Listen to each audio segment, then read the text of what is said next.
right, hello there, thrill seekers. And Ziggy, as I do this video, Ziggy is right next to me, and I'll patch in a little clip I shot with my phone to prove it.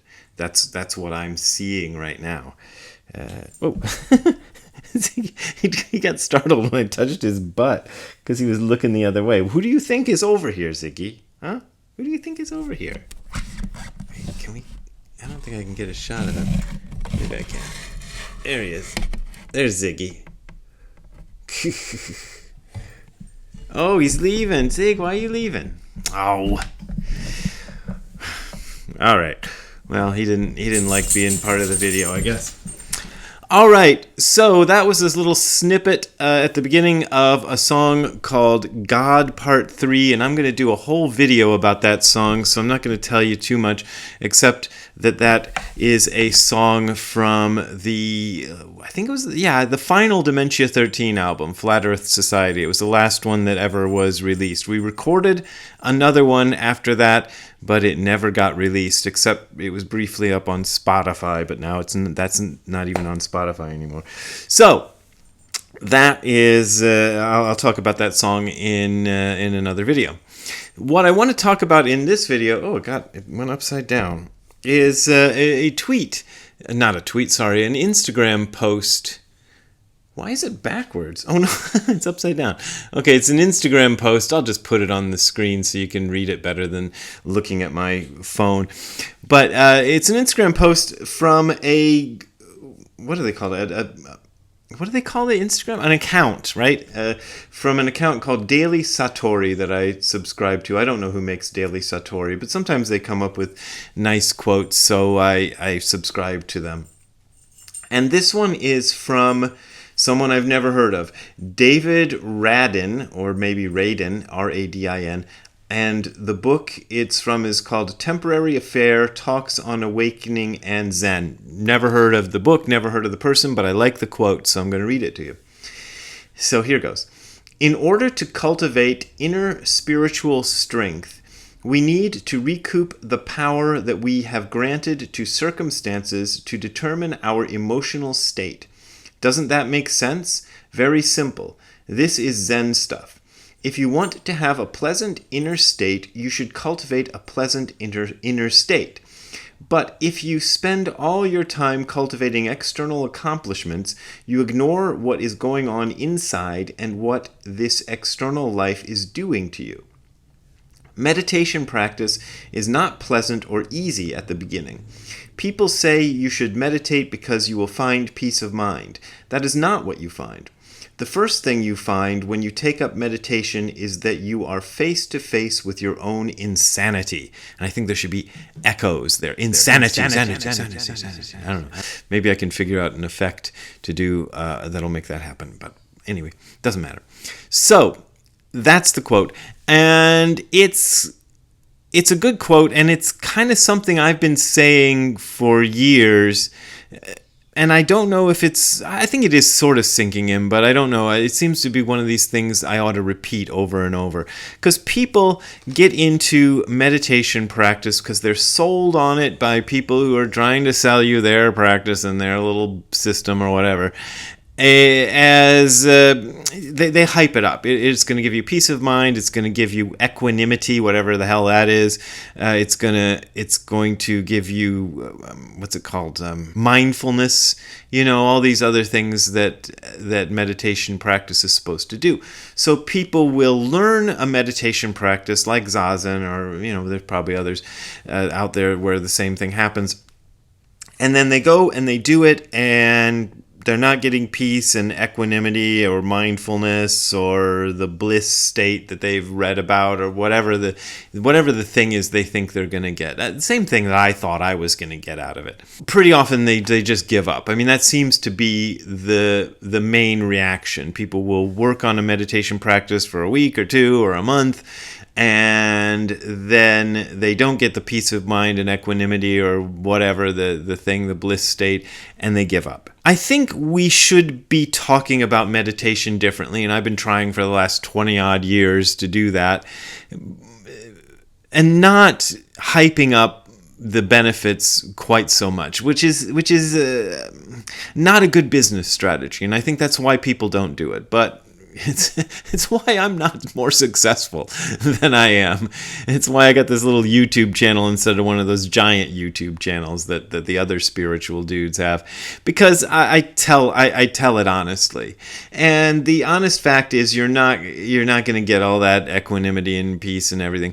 What normally happens, though, is, as he says, you come face to face with your own insanity. And that's putting it very broadly, or that sounds a bit exciting, to come face to face with your own insanity. Actually, it's usually even more boring than that. You don't even come face to face with your own insanity. You just realize what a dork you are, what a dumbass you are. That's what happened to me. And a lot of what goes on in meditation is you sit there and you realize things that you've been doing in your life that outside of Zazen that are causing you problems. I'll give you a couple examples. I credit Zazen practice for making me aware of how bad my addiction to caffeine used to be. I used to drink really, really strong coffee all the time, and enjoyed the jolt and the buzz that you get from it. But it was causing me problems that I probably wouldn't have seen except in doing Zazen. It also helped me realize the source of my insomnia, and part of it was too much caffeine. And part of it was just a way of the way my mind was working, and the way it was overworking, and the way I was overthinking everything, and just causing this excitement to the brain that made it very difficult to go to sleep. And so I stopped drinking caffeine. I started getting more sleep.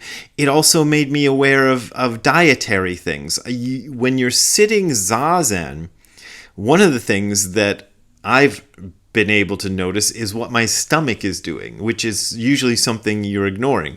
What my stomach and my intestines are doing, and I'm going, ooh, maybe I shouldn't have eaten. I think, what did I eat just before I sat? Oh, maybe I shouldn't have eaten all those pickled onions or something. I don't know. It's not pickled onions, but whatever. Another thing it's done for me is I can usually, not always, but usually notice when a cold is coming on before it gets bad. Because I've started to realize that something starts to happen in the brain before the cold symptoms start manifesting in the rest of the body. It happens pretty consistently almost every time, and I'll start feeling my brain start to do this weird thing. I can't describe it. I wish I could describe it, but it's this sort of foggy fuzzy feeling that I get, and I go, oh, that's a cold coming on. This happens before any sore throats or sneezing or coughing or high temperature or anything like that. It's the brain starts to notice those germs, and I'll go and take more of a rest than usual, and often, most of the time, that helps head off the actual cold. Sometimes I don't do it right, or I don't do it enough, and I succumb to it anyway, but it's been really useful. Now, there's a famous book that's up on my shelf, and I'm going to go get it. And the book is Dogen's Formative Years in China. And I tell you what, you might as well not look for it, because if you find it, it'll be too much money.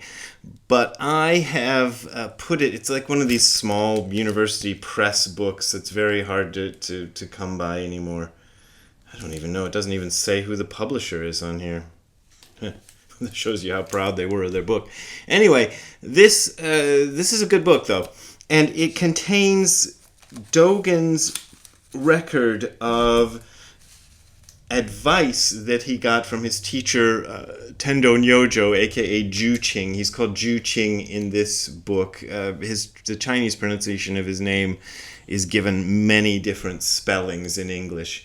So this is a list of, let's see, when the first patriarch came from India, the Buddha Dharma entered China. How can there be no body and mind in the Buddha Dharma? When you first form the determination to seek enlightenment through discipline, and then there's a list of things to do. Let's see, I'll just read a few. You must not have prolonged illness. You must not travel afar. You must not engage in excessive recitation. You must not be carried away by arguments. You must not overwork. You must not eat the 5 bitter seasonings. You must not eat meat. You must not take milk, honey, and the like in excessive amounts. You must not drink wine. You must not partake of unclean food. You must not watch dances or listen to songs. You must not see dancing girls. You must not see mutilated bodies. You must not pay attention to such debased affairs as sensual indulgence between man and woman. You must not be you must not be friendly with rulers and kings.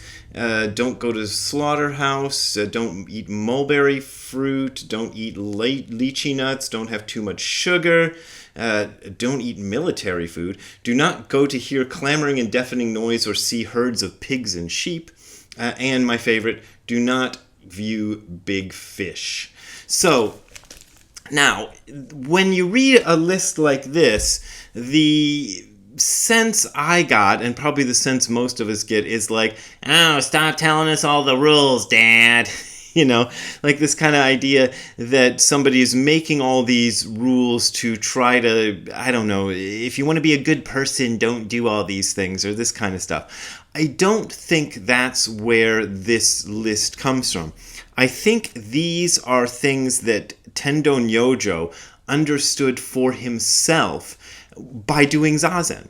He is doing Zazen, and he's sitting there, and the images from his past and the feelings that he's having are coming up, and he's noticing, oh, maybe I shouldn't have eaten so many lychee nuts. I don't know why lychee nuts are bad.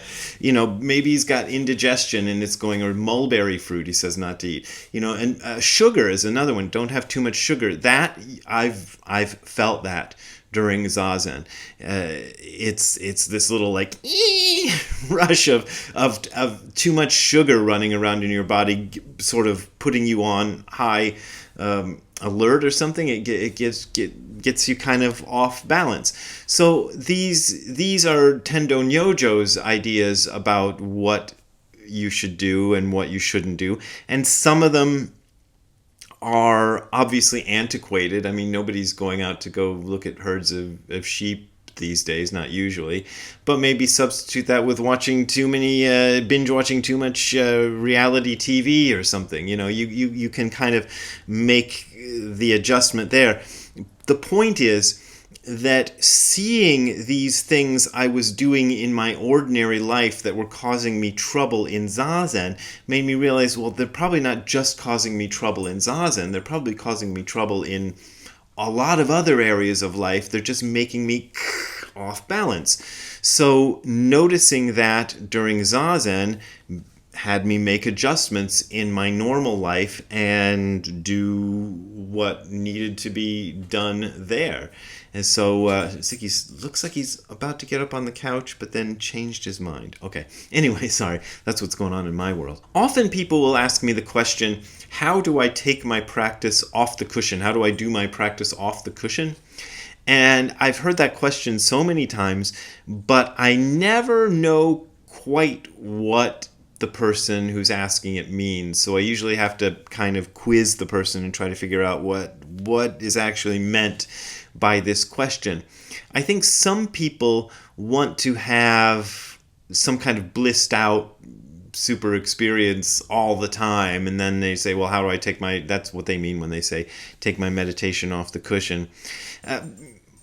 Sometimes people want a practice to do that they can do all day long, and I don't really have one of those. When I was first starting out doing Zazen, I had a part-time job. Actually, it wasn't a part-time job. I was doing it 5 days a week for 8 to 10 hours a day, but it was considered part-time. Working for, this is the way they scam you, right? That's a whole other video, right? But I was working for the U.S. Post Office as a substitute mail carrier. So when other mail carriers would go on vacation, I would get their route for a week or a day or whatever. So I walked around a lot. And I was first doing Zazen, and I thought, well, maybe I should do mindful walking. I don't even know if that word came, that was the phrase I came up with in my mind, because I wasn't really keen on the whole mindfulness thing. But I was trying to pay attention to my walking, pay attention to the feeling of the earth under my shoes and the wind on my face or whatever it was, and kind of remain present during even those boring stretches where I'm just walking around some neighborhood putting letters in people's mailboxes. So I did that stuff for a while. I don't really do that stuff anymore. But for me, what taking your practice off the cushion, or doing your practice off the cushion, means is noticing those things that Zazen has made apparent and actually doing something about it, putting it into practice, doing something. Like I told you, I quit having caffeine. I started getting more sleep. I notice when I am about to get sick. These kind of things are, to me, that's practicing. That's taking your practice off the cushion and kind of applying it to real life. But the point of this video is, don't expect bliss and wonderfulness, but it is good to notice these things, and it's the way, as the person I quoted said, to, what does he say, come face to face with your own insanity. That probably comes later in your practice. That's certainly happened to me. What is my hair doing? It's like a big weird lump. Anyway, sorry. It's noticing these things and coming face to face with your own insanity is a big way to put it. I'd say it happens in increments, or that's what happened to me. It wasn't noticing my insanity first. It was noticing just things I needed to adjust. And that will actually make your Zazen better. If you pay attention to your body and mind and what it's telling you about your condition outside of doing your practice, and then just make adjustments. Pay attention to what lessons are being shown to you, and do them. I think a lot of people kind of miss that. So there you go. All right, if you want to contribute to me doing more videos like this, you can go to the URL that you're seeing on your screen below, which is hardcorezen.info/donate. That is hardcorezen.info/donate. That is how I make a living, and I really appreciate your support. But as always, you don't got to support me if you don't want to support me. I am leaving today for Bozeman, Montana, so I will put the link here. It's hardcorezen.info/events, and that will tell you where and when I will be places in Bozeman. And honest to God, I have to look up at that link to remember where and when I'm supposed to be places. So that's probably your best bet, is do what I do. Go look it up if you want to see me in and around Bozeman. All right, we'll see you next time. Have a good time all the time. Bye. Hey, Ziggy, what do you think of doing Zen off the cushion? Or do you do doggy stuff off your little bed there? I always get shots of him when he's laying in his little bed. That's what he does when I make a video. So that's usually what you get. All right, we'll see you later, Ziggy. Bye.